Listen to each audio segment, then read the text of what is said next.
Hello guys, good morning. Dumating na yung order ko. Kaso lang, bad trip dala ni gumana. Sira. Ay, shoes. So, back to sender. Wala, sad to say. Walay. So, ayan mga kamix. Kita nyo naman. Hindi siya gumagana, kaya ayan, babalik natin.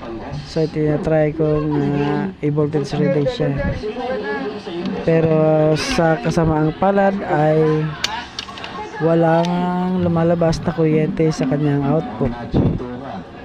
So yan, direct point ko na siya. Yan. So wala siyang lumabas. So wala. Kaya hindi umandar yung kanyang compressor. Yan, dito sa UBW. So dito naman tayo sa W. Yan, wala silang output. So tatlo, yung U at B at W, wala lahat output. So meron siyang output pero 5 or 6 volts lang. So hindi yan pwede. Ay, hindi yan makaka-start ng makina. Oh, so sad.